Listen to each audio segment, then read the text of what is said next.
Picture a mansion with 110 rooms, a palace filled with Rembrandts and Vermeers, a home so magnificent it rivaled anything in Europe. Now picture it abandoned, rotting, windows shattered, ceilings collapsed, graffiti covering marble walls that once displayed priceless art. This is Lynwood Hall. And this is the story of how one of America's greatest mansions went from unimaginable luxury to complete ruin in less than a century.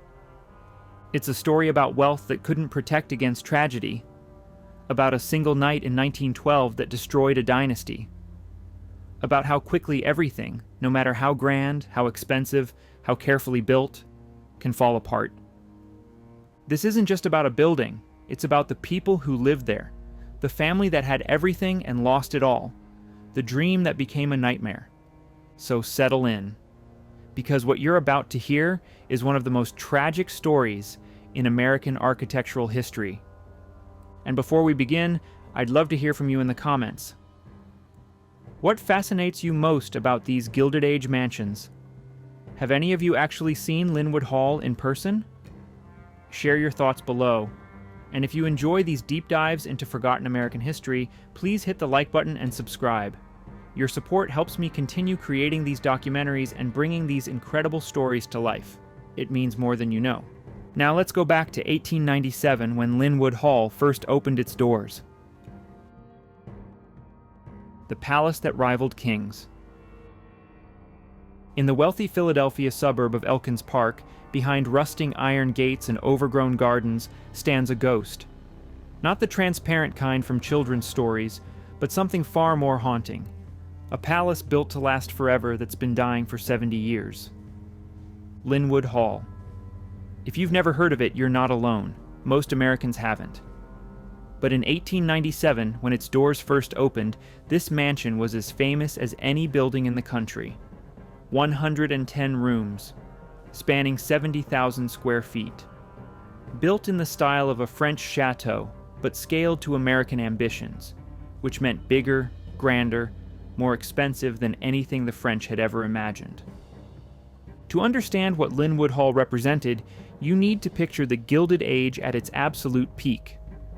This was 1897, when America's industrial titans were richer than kings, when fortunes were counted in the tens of millions, billions in today's money, and when showing off that wealth wasn't considered vulgar, it was expected. Carnegie had his castle in Scotland, Vanderbilt had Biltmore in North Carolina, and Peter A.B. Widner, he built his own Versailles, right outside Philadelphia. The numbers alone stagger the imagination. 110 rooms, but not the kind of rooms you and I live in. These were rooms with 20-foot ceilings, walls covered in silk damask imported from France, floors laid with rare marble from Italy. The grand staircase, carved from a single massive piece of marble, rose 3 stories and was wide enough that 10 people could walk up it side by side. The ballroom could host 300 guests for dinner and still have room for an orchestra and dancing afterward. 62 bathrooms in 1897. When most Americans were still using outhouses, Peter Widner's house had 62 bathrooms with hot and cold running water, porcelain fixtures, and heated towel racks. There was a swimming pool, indoors naturally, with elaborate tile work that cost more than most people earned in a lifetime. A bowling alley, a gymnasium, a theater where the family could watch private performances. But the real extravagance wasn't in the plumbing or the marble. It was in what hung on the walls. Peter Widner was one of the greatest art collectors in American history, and Lynwood Hall was built to house his treasures, Rembrandt paintings. Works by Vermeer, Van Dyck, Raphael, Donatello. Not reproductions, originals. A single gallery room in Lynwood held more artistic value than most museums in America possessed. The house itself was designed by Horace Trumbauer, a Philadelphia architect who was only 27 years old when Widner commissioned him. Trumbauer was brilliant, ambitious, and he understood what his client wanted. Not just a house, but a statement. Lynwood Hall would announce to the world that Peter Widner had arrived, that he was the equal of any European nobleman, that American money could buy anything European culture had created, and do it better. The architecture was neoclassical. Think columns, symmetry, perfect proportions borrowed from ancient Greece and Rome by way of French palatial design. The exterior was Indiana limestone, the same stone used for many of America's greatest buildings. It glowed golden in sunlight and could last 1,000 years if maintained. That was the idea. This house was built for eternity. The grounds matched the house's ambition. Formal gardens designed by a landscape architect who'd studied in France. Fountains, sculptures. A carriage house that was itself larger than most American homes. Staff quarters that housed dozens of servants in conditions that were, remarkably, quite comfortable by the standards of the era. Widner, for all his faults, treated his help well. When Lynwood Hall was completed, Philadelphia society gasped. This was excess on a scale that seemed almost un-American. Yes, the Gilded Age was about showing wealth, but this felt different. This felt like European royalty transplanted to Pennsylvania. The house had cost somewhere between $8 and $10 million to build, equivalent to perhaps $300 million today, and that was before Widner filled it with art worth tens of millions more. Critics called it ostentatious, tasteless, a monument to greed. But they came to visit anyway because you couldn't help but be awed by what Widner had created. This wasn't some tacky display of new money. This was genuine grandeur, executed with impeccable taste and unlimited resources. Every detail was perfect. Every room was a masterpiece. Peter Widner stood in his completed palace at age 53, surrounded by beauty that would have made Louis XIV jealous, and he had every reason to believe his family would occupy this house for generations. His sons were successful businessmen. His grandchildren were being raised in privilege. The Widner name would endure, and Lynwood Hall would be their crown jewel, their permanent testament to American success. He had no way of knowing that in 15 years, tragedy would hollow out his family. That in 50 years, his palace would be abandoned. That in 70 years, it would be rotting, vandalized, on the verge of collapse. That the name Widner would be remembered not for this magnificent house, but for the names on a list of Titanic victims. But we're getting ahead of ourselves. To understand how Lynwood Hall went from palace to ruin, from pride to tragedy, we need to understand the man who built it. And Peter Widner's story is pure Gilded Age, ruthless, brilliant, and ultimately heartbreaking. Peter A.B. Widner, the streetcar tycoon. Peter Errol Brown Widner was born in Philadelphia in 1834 to a family that had nothing. His father was a bricklayer. His mother took in sewing. They lived in a tiny house in a working-class neighborhood where everyone struggled to make ends meet. Peter left school at 13 to help support the family, working as an errand boy, then as a clerk in a butcher shop. This was not the beginning you'd expect for a man who would eventually own a palace. But Peter had something that formal education couldn't teach. He understood people, and he understood money. By the time he was 19, he'd saved enough to buy his own butcher shop. Not a grand establishment, a small shop serving working men and their families. But it was his. Then came the Civil War, and Peter Widner made his first fortune. He won a contract to supply meat to Union Army troops. It was unglamorous work, buying cattle, slaughtering them, getting the meat to army camps. But it was profitable, and Peter was ruthlessly efficient. By the war's end, he'd accumulated enough capital to move beyond butchering into investments. His genius was recognizing opportunities that others missed. In the 1870s, American cities were growing explosively, and they needed transportation. Horse-drawn streetcars connected neighborhoods, allowing cities to expand beyond walking distance. Widner saw the future. Whoever controlled the streetcars controlled the city. He began buying streetcar lines in Philadelphia, consolidating them, making them more efficient. When other investors thought streetcars were a mature, boring business, Widner was creating a transportation empire. But it was electrification that made him truly wealthy. When electric streetcars began replacing horse-drawn ones in the 1880s, Widner was positioned perfectly. He controlled the lines. He had the capital to upgrade them, and he had the political connections, acquired through years of strategic donations and backroom deals, to secure favorable franchises from city governments. Peter Widner didn't just own Philadelphia's streetcars, he owned the very ability of the city to function. It was a monopoly, plain and simple, and it made him fantastically rich. He expanded beyond Philadelphia: Chicago streetcars, New York elevated trains, Baltimore transit. Every growing American city needed what Widner provided, and he took a piece of every operation. His business methods were aggressive. He bought competitors, drove others into bankruptcy, formed trusts to avoid competition. This was standard practice for Gilded Age tycoons, but it made Widner plenty of enemies. Workers hated him for keeping wages low. Reformers accused him of corrupting city governments. Other businessmen resented his dominance. Widner didn't care. Or rather, he understood that in the Gilded Age, you either dominated or you were dominated. Carnegie crushed competitors in steel, Rockefeller in oil, Widner in urban transportation. It was the way business worked, and moralizing about it was for people who couldn't compete. By the 1890s, Peter Widner was one of the 20 richest men in America. His wealth was estimated at somewhere between $50 and $100 million, a staggering fortune when a working man might earn $500 per year. He served on corporate boards. He invested in banks, utilities, and industries across the country. He was a power broker who could make or break businesses with a word. But here's what separated Widner from many other robber barons.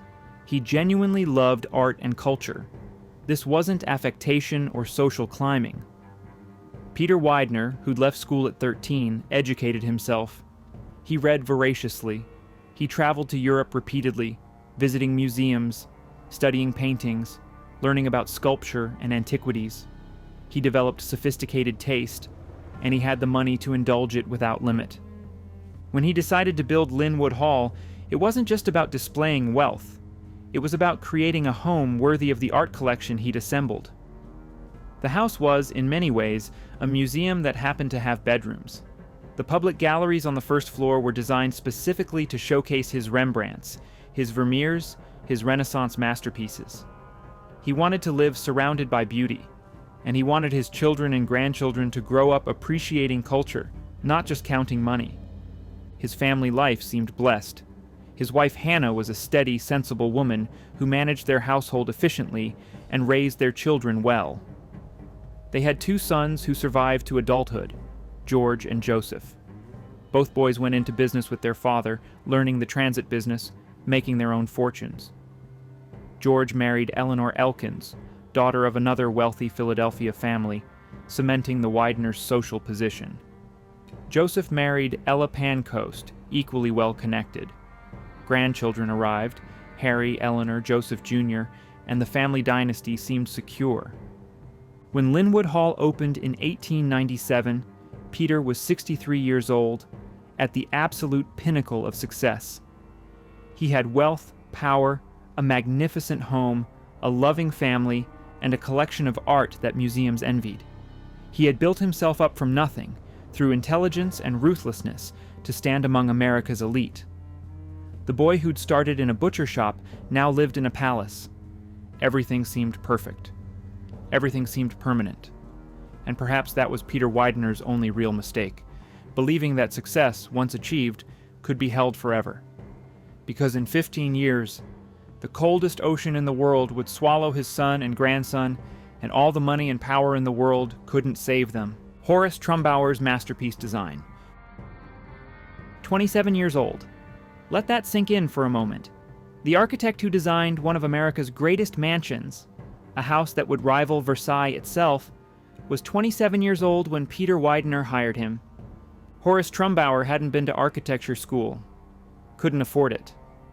He'd started as a draftsman at 16, learning by doing, studying buildings the way Peter Widner studied paintings, obsessively, hungrily, teaching himself what others learned from professors. By his mid-20s, Trumbauer had opened his own practice in Philadelphia. He'd designed a few houses for wealthy clients. Nice work, competent, but nothing extraordinary. Then Peter Widner walked into his office. Imagine being Trumbauer in that moment. One of the richest men in America wants you, barely out of your 20s, to design his palace. Not a house, a palace. Money is no object. Make it spectacular. Make it last forever. Make Philadelphia understand that Peter Widner has arrived. Most architects would have panicked. Trumbauer got to work. He spent months in Europe, sketchbook in hand, studying the great French chateau, walking through Versailles, measuring proportions with his eyes, understanding how the French masters created that sense of overwhelming grandeur. He visited Italian palazzos, English country estates, German castles. He filled notebooks with drawings, measurements, details, the curve of a staircase, the proportion of columns, the way light fell through tall windows. But Trumbauer wasn't just copying, he was synthesizing, taking the best elements of European design and reimagining them for an American client with American-sized ambitions. The French built Versailles for a king who ruled by divine right. Trumbauer was building for a butcher's son who'd clawed his way to the top through streetcars and meat contracts. Same grandeur, different story. The design he created was neoclassical perfection. Picture this. You approach Lynnewood Hall down a long tree-lined drive. The house reveals itself gradually. First the roofline, then the massive columns of the portico, finally the full 3-story facade stretching wider than seems possible, 180 feet across the front, Indiana limestone glowing like honey in the afternoon sun. Columns so tall you have to crane your neck to see their capitals. It's not trying to be subtle. It's trying to take your breath away. And it works. The entrance hall alone could swallow most people's entire houses. Marble floors and geometric patterns, black and white and gold, imported from quarries in Italy, walls rising 2 stories, lined with pilasters and moldings so intricate you could study them for hours, a ceiling covered in elaborate plasterwork that required Italian craftsmen who'd trained for decades to create, and that staircase, that magnificent, intimidating staircase carved from a single piece of marble, rising and splitting and rising again, so grand that descending it felt like making an entrance at a royal court. Every room Trumbauer designed served a purpose beyond mere living.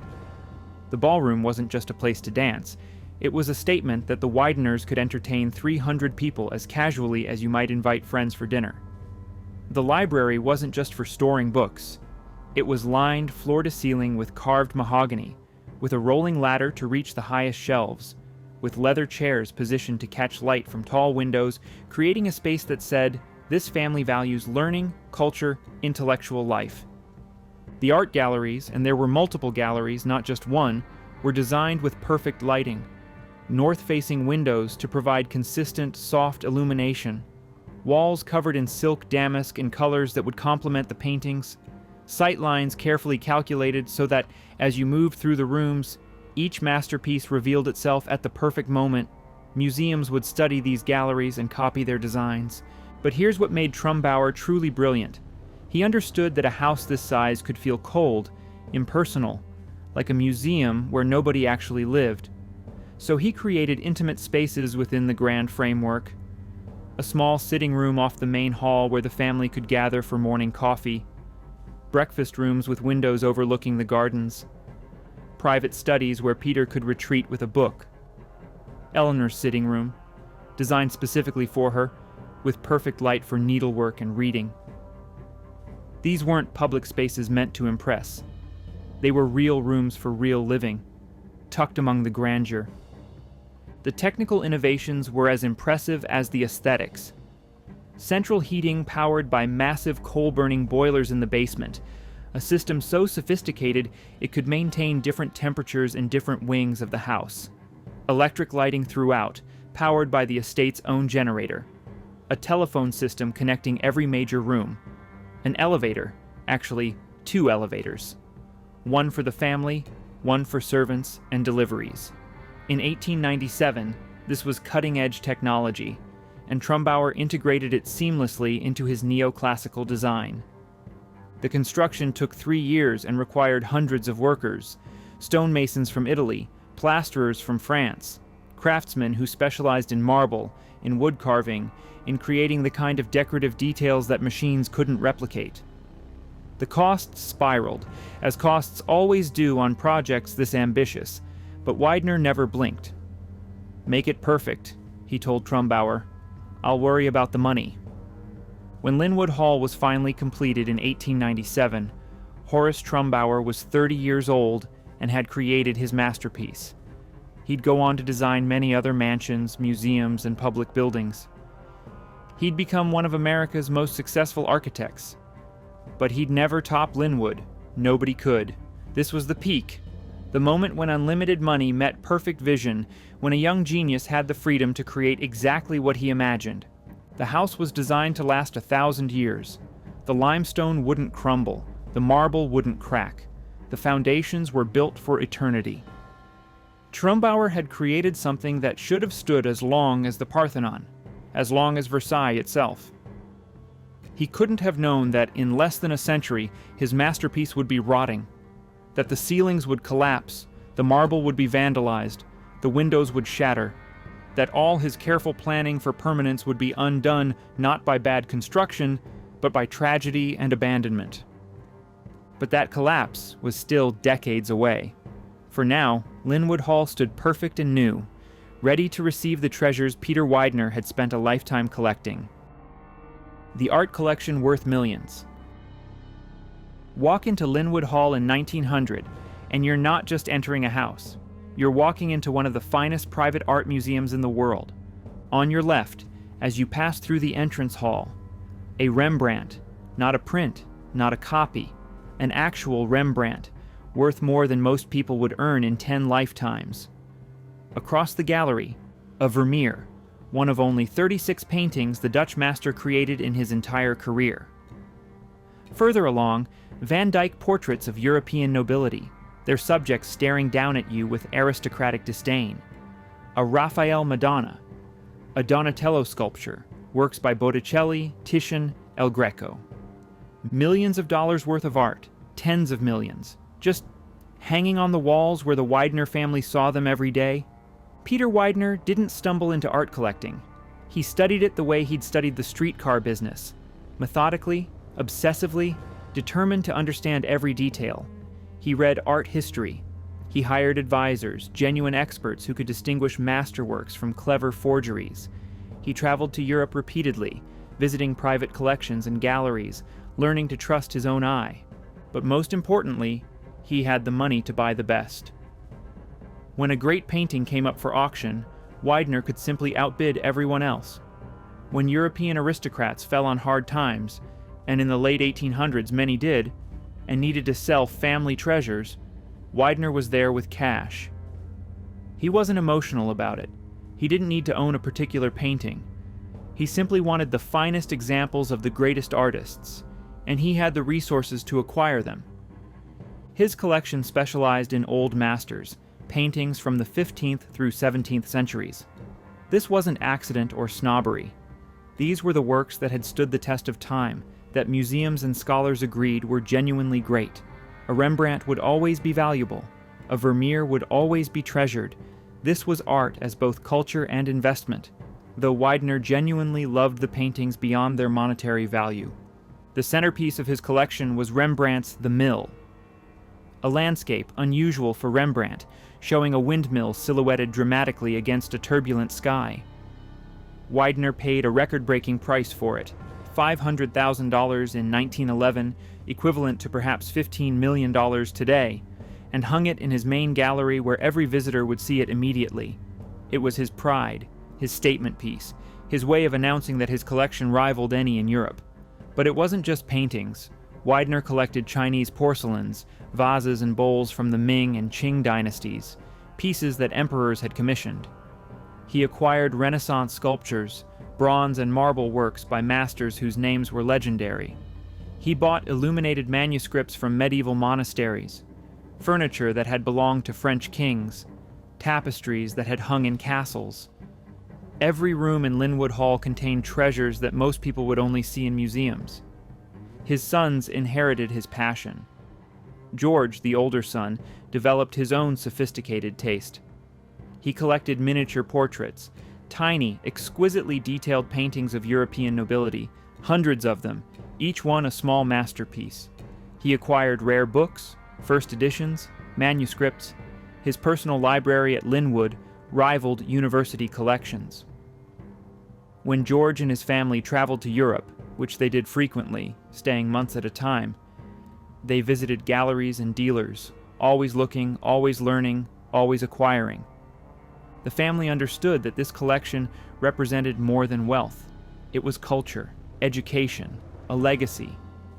Peter wanted his grandchildren to grow up surrounded by beauty, to understand that there were things money couldn't buy. Except, ironically, he'd bought them. He wanted the Widner name associated not just with streetcars and business deals, but with taste and learning and preservation of the world's artistic heritage. Young Harry Widner, George's son, was particularly passionate about books. By his mid-20s, he'd assembled an extraordinary collection of rare volumes, first editions of Shakespeare, Gutenberg Bible pages, manuscripts that scholars would kill to examine. He talked about eventually donating his collection to Harvard, his alma mater, building a library that would bear the family name and serve scholars for generations. The irony, of course, is that the collection was too good, too valuable, too concentrated in one place.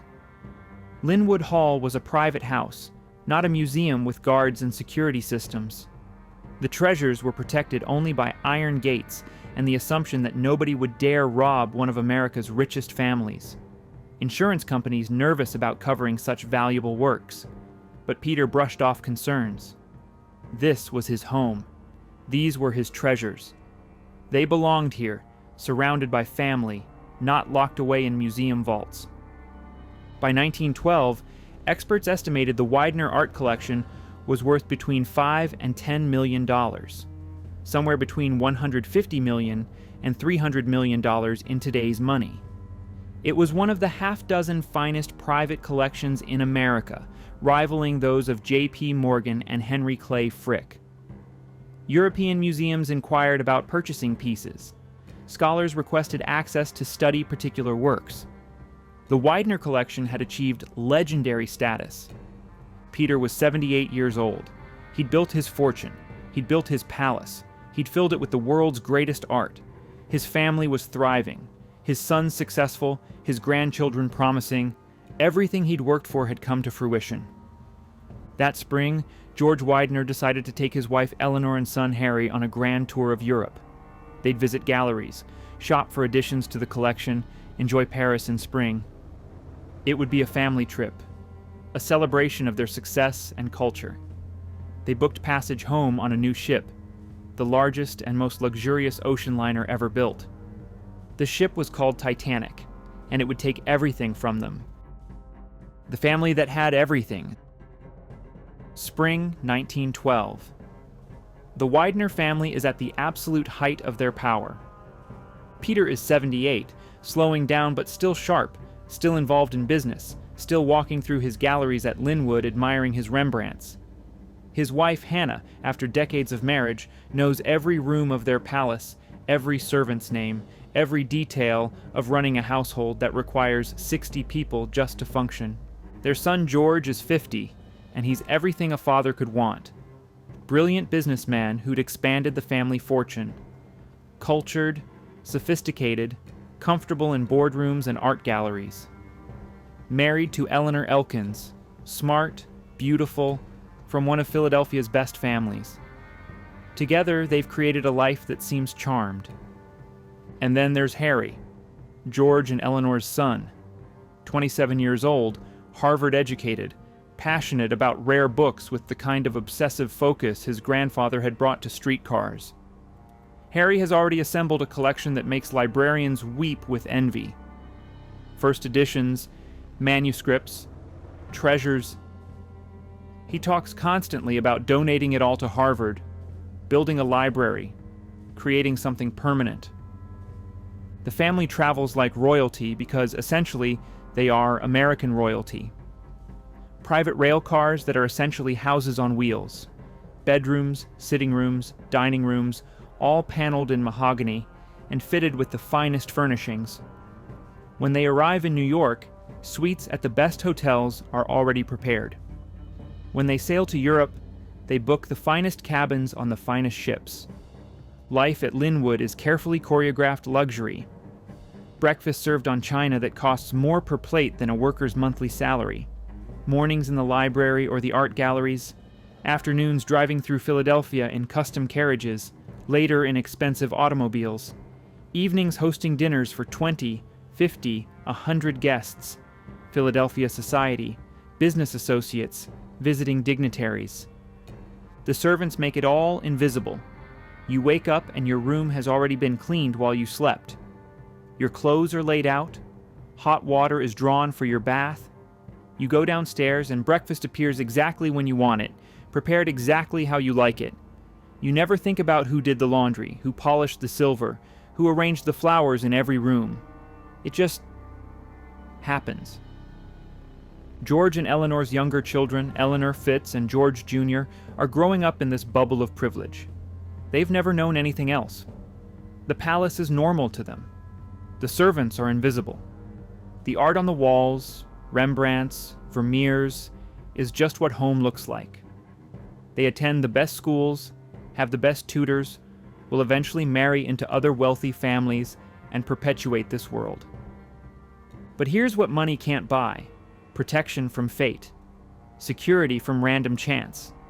The Widners have insulated themselves from almost everything: poverty, discomfort, social rejection, uncertainty. They've built walls of wealth around themselves, and they believe, perhaps unconsciously, that those walls protect them from everything. That spring, George decides the family needs a European trip. Business, certainly. There are always investments to check on, meetings to attend, but also pleasure. Paris in spring, London galleries, shopping for art. Harry wants to visit rare book dealers in London. He's heard about a 1598 edition of Francis Bacon that might be available. Eleanor wants to see the Paris fashion houses, buy gowns, enjoy the season. They book passage home on the newest, most luxurious ship in the world, RMS Titanic. First class, naturally, the finest suites. They'll travel with their own manservant, Edwin Keeping, who's been with the family for years. The crossing will take less than a week. They'll be home by late April, back to Lynwood, back to their perfect life. On April 10th, 1912, they board Titanic at Cherbourg, France. The ship is everything promised: massive, elegant, impossibly luxurious. Their suite is as fine as any hotel. The dining rooms rival the best restaurants in Paris. Fellow passengers are their social equals: John Jacob Astor IV, Benjamin Guggenheim, Isidore and Ida Strauss. This isn't just a crossing, it's a floating house party for America's elite. Harry is in heaven. He's found the Francis Bacon book in London, paid a fortune for it, carries it with him everywhere. He's met interesting people on board: collectors, scholars, people who understand his passion. He and his father spend hours in the ship's library talking about books, about art, about the future. Maybe Harry will write a bibliography of his collection. Maybe they'll build that library at Harvard sooner rather than later. Eleanor shops in the ship's boutiques, writes letters to friends back home, enjoys the attention that comes with being a Widner. People know the name, people want to meet them, be seen with them. It's intoxicating and exhausting in equal measure, but she's used to it. This is her life.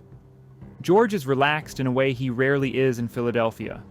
Away from business pressures, from social obligations, just enjoying time with his wife and son. They dine with Captain Smith. They stroll the promenade deck.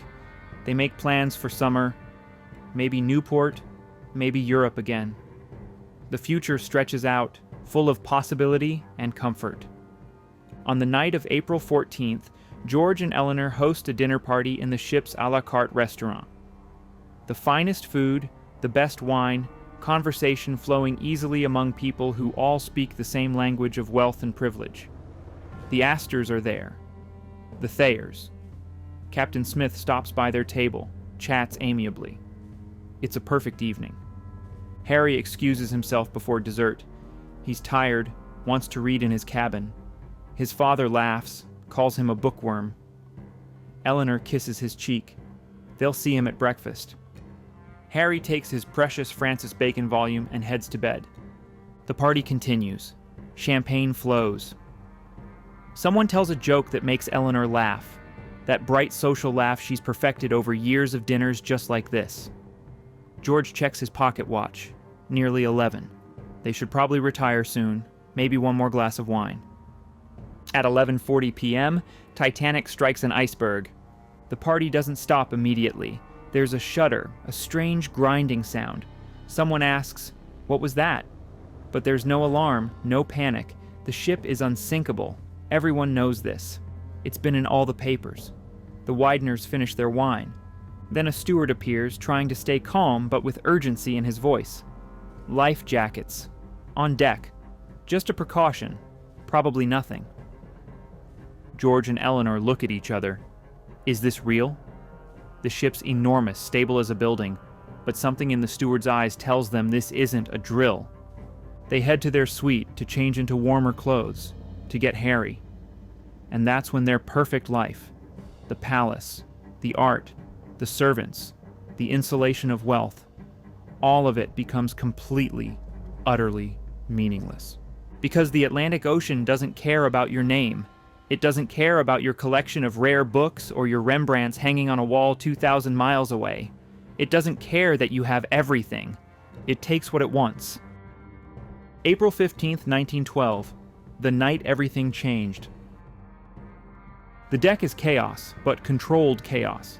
Stewards directing passengers to boats, women and children first, the band playing ragtime, then hymns, trying to keep everyone calm. Eleanor stands there in her evening gown with a fur coat thrown over it, confused. This can't be happening. The ship is tilting. Not much, but enough to notice. Water is somewhere below. Rising. The crew is trying not to show fear, but you can see it in their eyes. George has his arm around her. Harry is beside them, still clutching that damned book.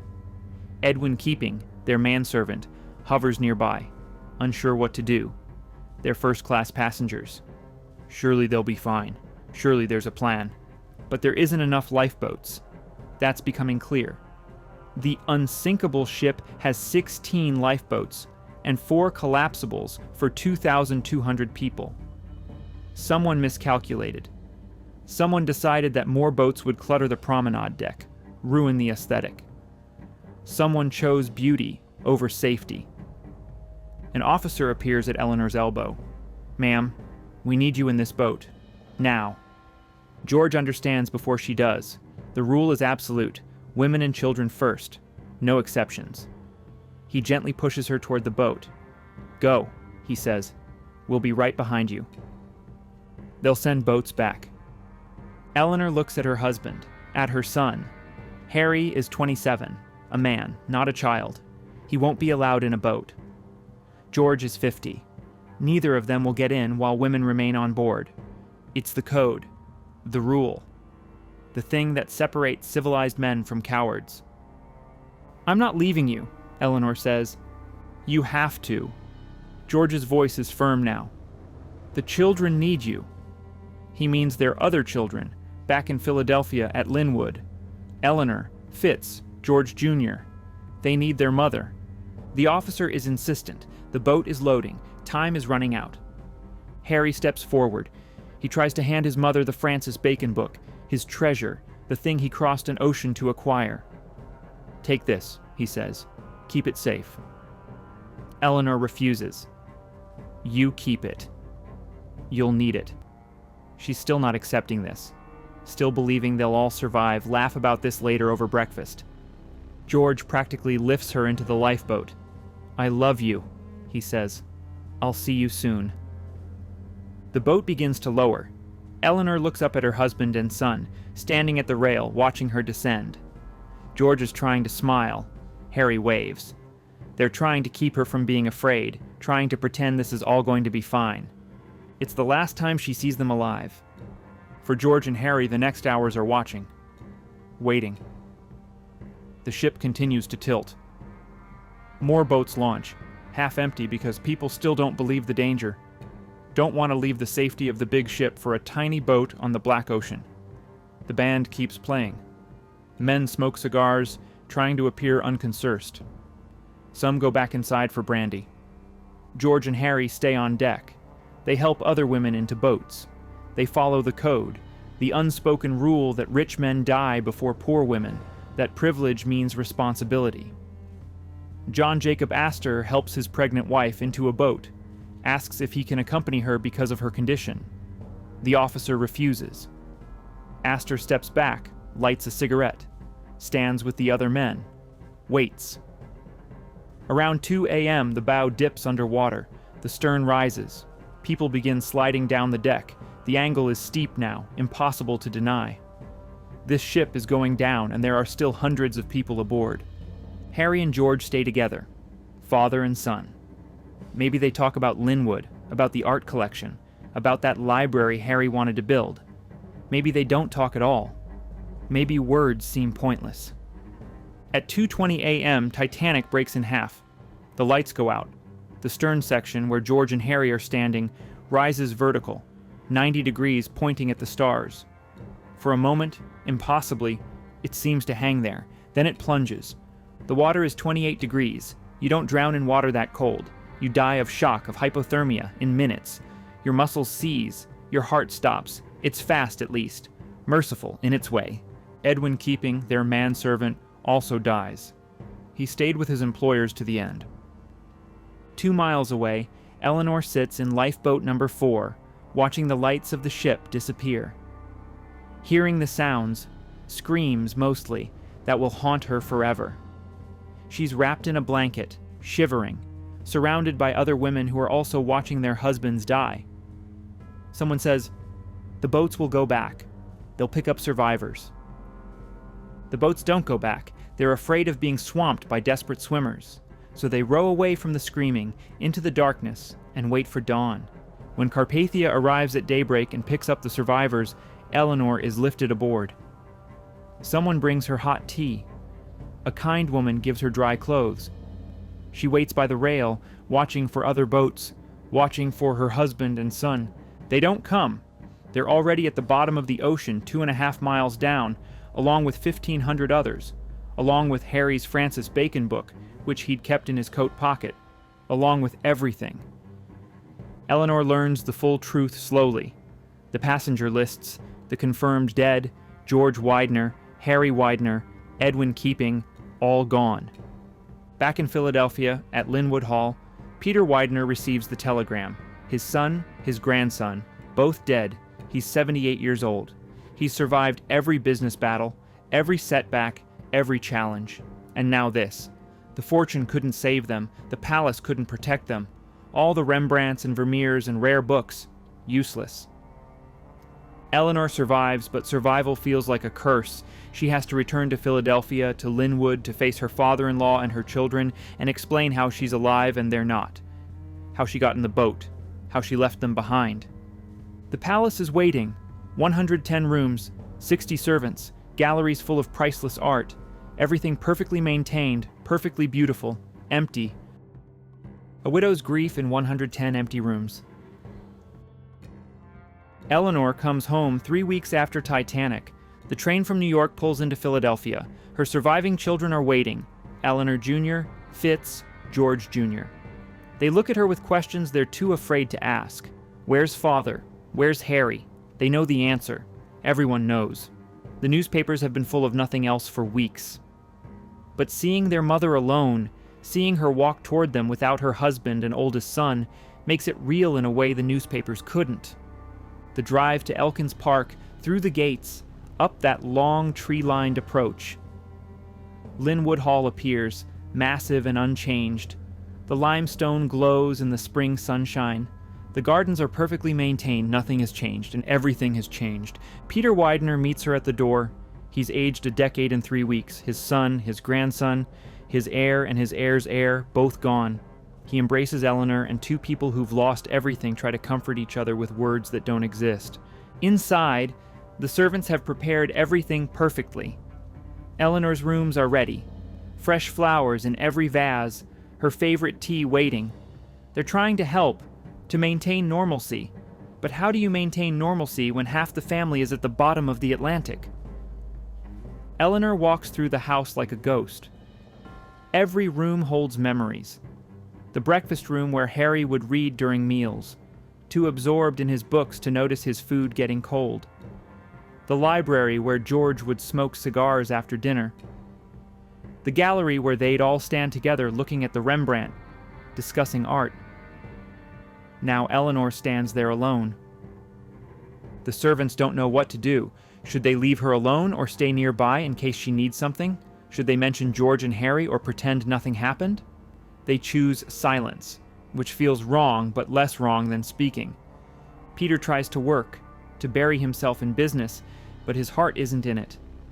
What's the point? He'd built an empire to leave to his sons. Now Joseph, his younger son, is all that remains. Joseph is capable, certainly, but George was the one who understood Peter's vision, who shared his passion for art and culture.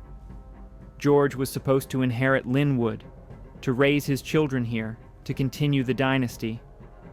The art collection mocks them. All those Rembrandts and Vermeers acquired over decades, each one carefully chosen. They're just things now. Beautiful, valuable things that couldn't save anyone. Peter stops visiting the galleries, stops looking at the paintings. What's the point? Eleanor tries to maintain routines for her remaining children. Breakfast at 8, lessons with tutors, dinner together. But the dining table that once seated 50 now holds 5 people in a room built for crowds, and the silence is suffocating. They try to talk about everyday things, schoolwork, weather, plans, but every conversation eventually circles back to absence.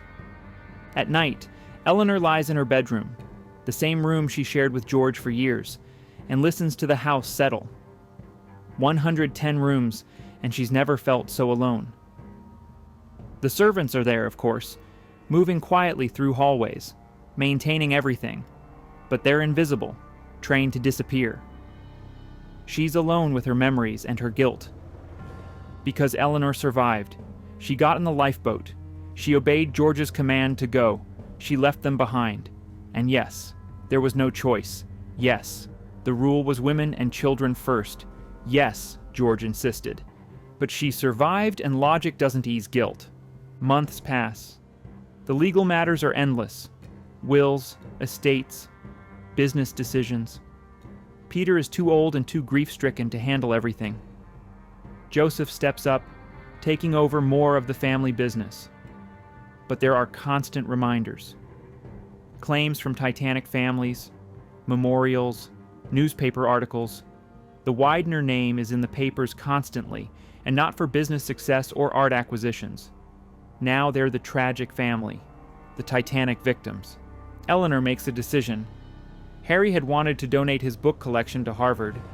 He'd talked about building a library. He'll never do it now, but she can. She'll build the library he dreamed of, fill it with his books, make his name permanent. The Harry Elkins Widner Memorial Library, a monument to her son. It gives her something to focus on besides grief. She works with Harvard, with architects, pouring money and energy into creating something beautiful and lasting. The library will be massive, will hold millions of books eventually. Harry's collection will be its heart. Future scholars will use it for generations. Her son will be remembered not just as a Titanic victim, but as a benefactor, a lover of learning. Peter approves. He understands the impulse, to create something permanent when everything feels temporary.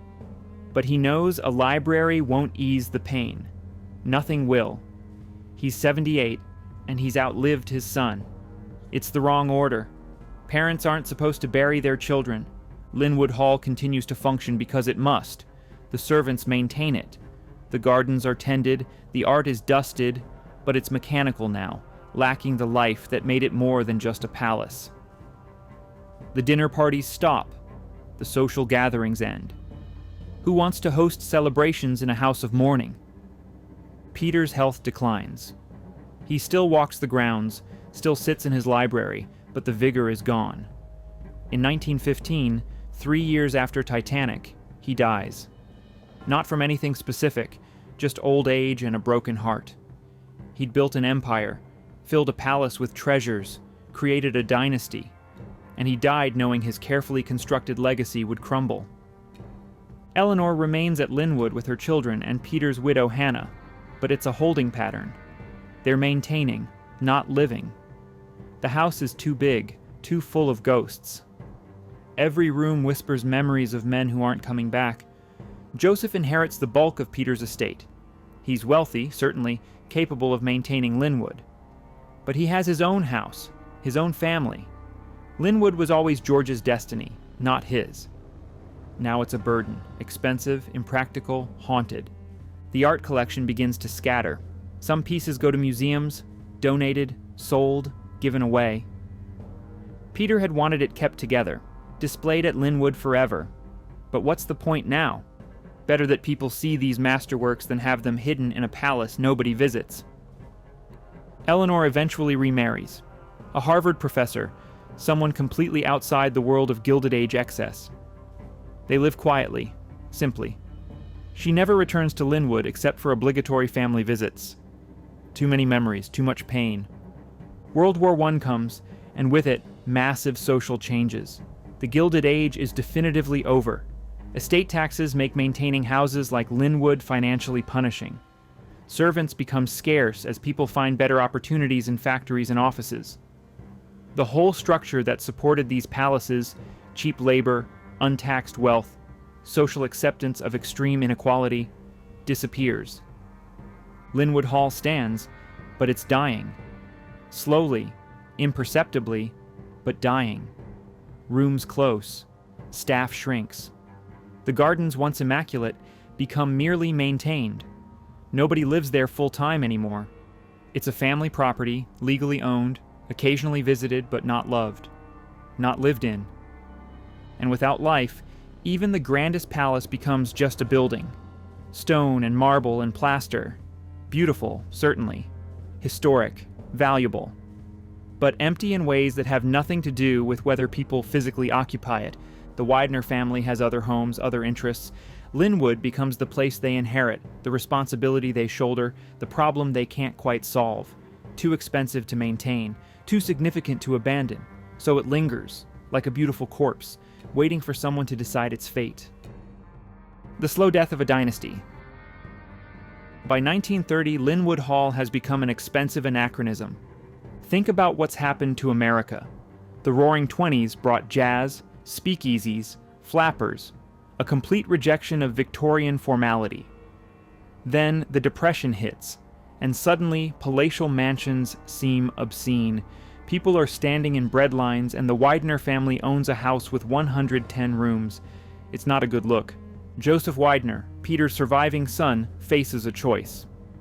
Keep Lynwood and hemorrhage money maintaining it, or let it go. He chooses a middle path, maintain it minimally, keep the family's most important art there, but don't live in it full-time. It becomes a very expensive storage facility for masterpieces. The staff shrinks to a skeleton crew, maybe 15 people where once there were 60. Whole wings close. Dust covers go over furniture.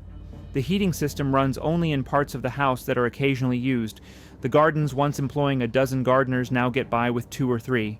They're still beautiful, but wild edges creep in. Nature doesn't respect property lines. The art, though, that remains magnificent. Joseph has inherited his father's and brother's collections. Lynwood still houses some of the finest old masters in private hands. Rembrandts, Vermeers, Raphael. Works worth millions even in Depression dollars. Museums inquire regularly about purchasing pieces. Joseph always refuses. This is family heritage, not merchandise.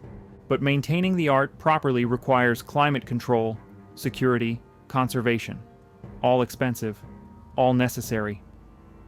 Joseph pays for it because he must, but every year it becomes harder to justify.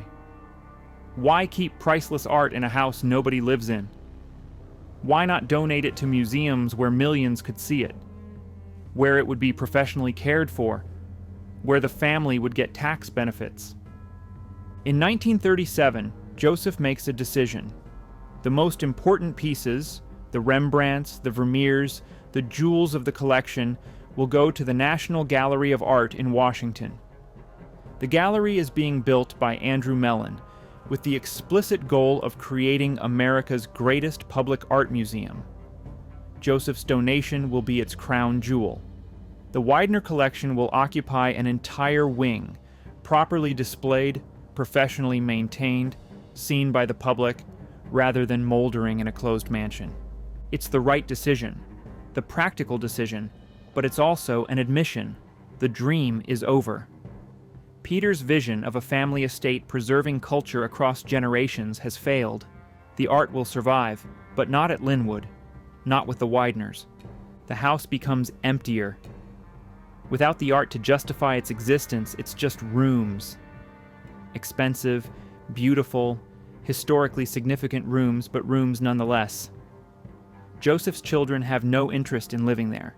They've grown up in a different era, with different values. A palace in the suburbs isn't appealing. It's a burden.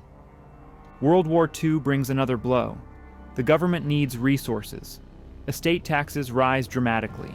Labor is scarce. Everyone's working in factories or fighting overseas. Maintaining Lynwood during wartime feels unpatriotic, wasteful. The family closes more wings, reduces the staff further. The house hunkers down, waiting for better times that never quite arrive. Joseph dies in 1943. His children inherit Lynwood, but none of them want to live there. It's too big, too expensive, too associated with a bygone era they don't miss. They face the same question Joseph did. Keep it or let it go. They keep it barely. Legal complications make selling difficult. It's been placed in trusts, has historical designations, faces zoning restrictions. But they don't maintain it properly. That would require millions they're not willing to spend on a house they don't want. By 1950, Lynwood Hall is effectively abandoned. Legally owned, yes. Technically maintained, barely. But nobody lives there. Nobody walks those marble halls. Nobody looks at the remaining art and furniture. The servants are gone. The gardens have gone wild. Windows start to break and aren't replaced. The roof develops leaks that aren't fixed. Vandals discover it. Lynwood is empty, isolated, easy to break into. They smash windows, spray paint walls, steal anything portable. The marble staircase, too heavy to move, gets defaced. Ornate plasterwork is deliberately destroyed. It's not even motivated by need. It's pure destruction, the violence that empty buildings seem to inspire. Local preservation groups sound alarms. This is Horace Trumbauer's masterpiece. This is historically significant. The architecture, the craftsmanship, irreplaceable. They organize, fundraise, approach the Widner family about donating the house for preservation. The family says no, or more accurately, they say it's complicated. Trusts, taxes, liability concerns. Maybe someday, but not now. The preservationists try to raise money to buy it. They can't. It would cost millions just to stabilize the building, tens of millions to restore it. Nobody has that kind of money for a house in the suburbs. Decades pass. The 1960s, 70s, 80s. Lynwood continues its slow collapse. The roof fails in sections. Rain pours in, rotting floors, destroying ceilings. The elaborate plasterwork, which took Italian craftsmen months to create, crumbles and falls. Marble cracks from freeze-thaw cycles. The limestone facade, built to last 1,000 years, weathers and stains. Photographers discover it. Urban explorers break in, document the decay, post photos online. The images are haunting. Grand rooms filled with rubble, ornate details covered in graffiti, that magnificent staircase leading to collapsed upper floors. It becomes famous again, but for all the wrong reasons. Not as a symbol of success, but as a monument to failure. The contrast is devastating. Compare photos from 1900, pristine, perfect, filled with art and life, to photos from 2000. Same building, unrecognizable. Where there was beauty, now decay. Where there was care, abandonment. Where there was life, death. And through it all, the Widner family holds on to legal ownership, neither maintaining it nor selling it, trapped in their own indecision while Trumbauer's masterpiece rots. Abandoned, 70 years of decay. Stand outside Lynwood Hall today, and you're looking at a crime scene. Not a murder, something slower. A death by neglect that's been happening in public view for 70 years, while everyone watches and no one stops it. The gates are chained. Rust has consumed the ornate ironwork that once gleamed. Beyond them, the approach road is cracked, weeds pushing through asphalt. Trees that were carefully maintained now grow wild, blocking the view of the house. You have to push through branches to even see it, and then you see it. The limestone facade, designed to glow golden in sunlight, is black with decades of grime and biological growth. Windows are shattered, not just a few, but hundreds of them. Some are boarded up with plywood that's itself rotting. Others gape open like missing teeth, exposing dark interiors to weather and animals. The roof. God, the roof. Sections have completely collapsed.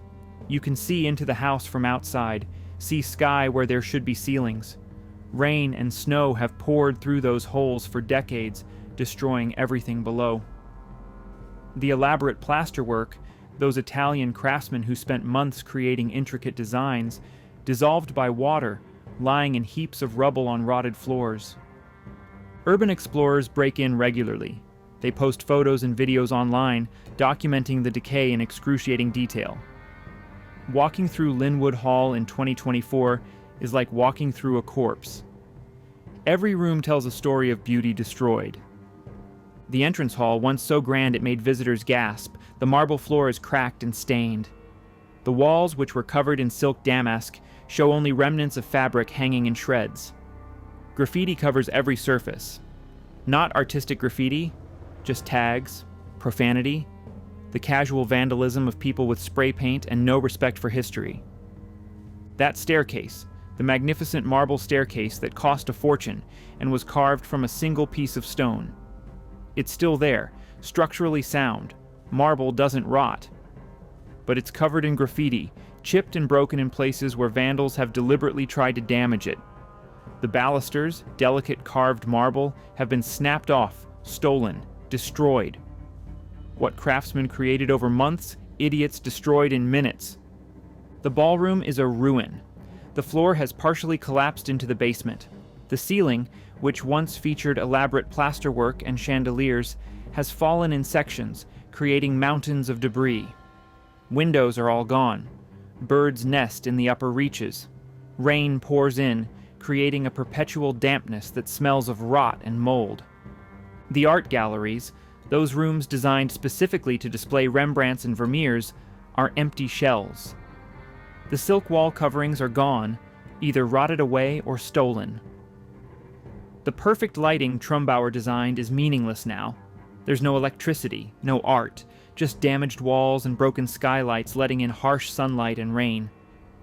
The library, where George and Harry once discussed rare books and future plans, is perhaps the saddest room. The carved mahogany shelving remains, but it's water-damaged and moldy. The books are long gone, donated, sold, scattered. The room echoes. You can almost hear ghosts of conversations that happened here, plans that were made, dreams that died on an April night in 1912. Below stairs, the servants' quarters and mechanical spaces are flooded. The basement fills with water every time it rains. The elaborate heating system, cutting-edge technology in 1897, is corroded scrap metal. The kitchens are stripped of anything valuable. Copper pipes, fixtures, anything sellable has been ripped out by scrappers. Outside, the formal gardens are a jungle. Paths are invisible under decades of leaf litter. Fountains are broken, filled with stagnant water and trash. Sculptures have been vandalized or stolen. The carriage house, itself a significant building, has partially collapsed. The staff quarters are ruins. Preservation groups have tried. Over and over they've tried. In the 1990s, there was a serious effort to have Lynwood Hall listed on the National Register of Historic Places to get government protection and funding for restoration. It succeeded partially. The house is listed, but that doesn't provide money for restoration. It just makes it harder to demolish. Multiple developers have looked at Lynwood over the years. Could it be converted to condos, a hotel, a museum? The numbers never work. The building is too damaged. Restoration would cost $50 million, maybe $100 million. And for what? It's not in a location that makes commercial sense. The Philadelphia suburbs don't need a restored Gilded Age mansion. They need housing, retail, office space. In 2012, exactly 100 years after Titanic, a preservation group organized a symposium about Lynwood. Architects, historians, preservationists gathered to discuss options. They toured the building, carefully because it's structurally dangerous. Floors could collapse, ceilings could fall. It's not safe. They concluded what everyone already knew. Lynwood Hall is beyond saving. Not impossible to save, anything's possible with unlimited money, but practically, realistically, beyond saving. It would take a billionaire with a personal passion for Gilded Age architecture and no concern for financial return. Those people exist, but they buy historic homes in better condition, in better locations. The Widner family, through various trusts and legal entities, still owns it, but they're trapped. They can't afford to restore it. We're talking about wealth, certainly, but not billions in liquid cash to pour into a restoration with no return. They can't easily sell it. Who would buy a ruin with massive restoration costs? They can't demolish it. Historic designation makes that difficult, and the cost of demolition alone would be millions. So it sits, slowly collapsing while lawyers and trustees manage it from a distance, paying minimal property taxes and hoping someone, someday, will offer a solution. Neighbors hate it. It's an eyesore, a liability, potentially dangerous. Kids break in despite fences and no trespassing signs. Someone could get hurt, and then there would be lawsuits. The neighborhood association has pleaded for something: restoration, demolition, anything to happen. Nothing does. Local government has considered seizing it for back taxes or code violations. But what would they do with it? They don't want to own a ruined mansion. That becomes the taxpayer's problem, the taxpayer's expense. Better to let the Widners keep legal ownership and liability.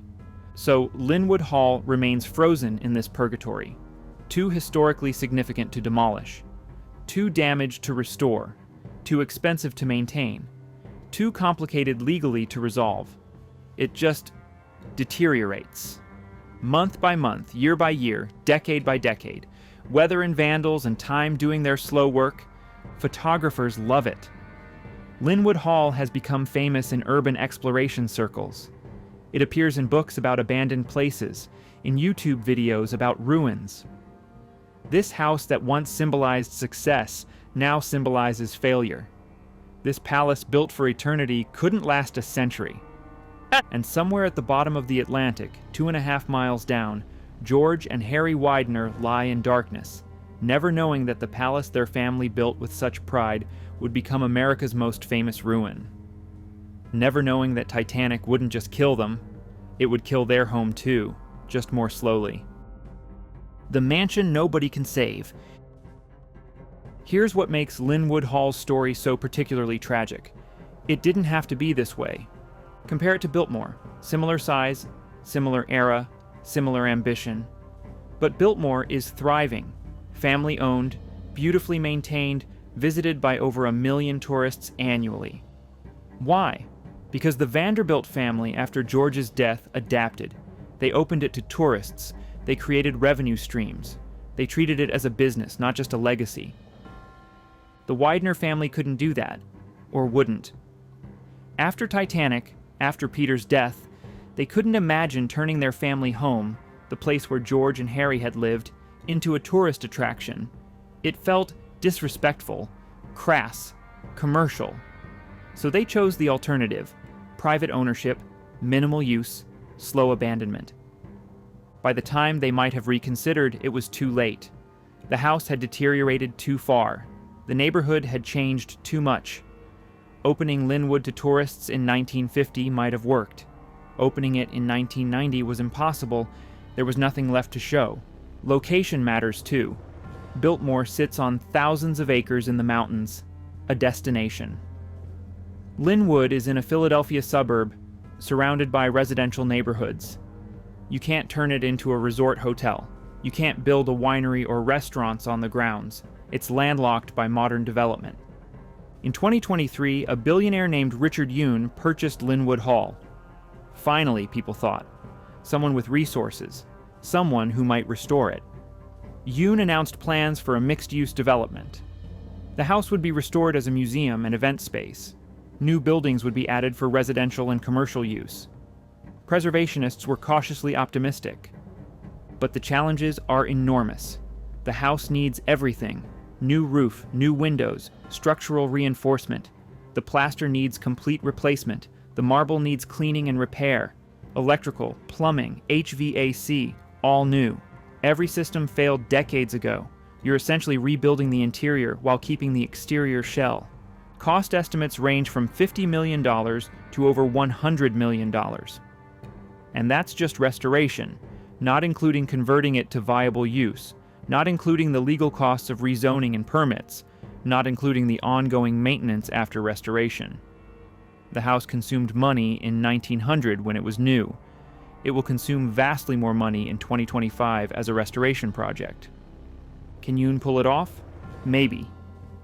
He has resources and apparently genuine passion for the project, but history is littered with ambitious restoration plans that fell apart when reality met budget, when the costs kept rising, when investors got cold feet, when the market changed.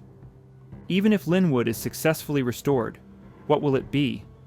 Not what Peter Widner intended, a family home showcasing culture. That's impossible now. It will be something commercial, event space, museum, maybe condos in the upper floors. Whatever generates revenue to justify the investment, which is fine, practical, but it's an admission that the original dream failed completely.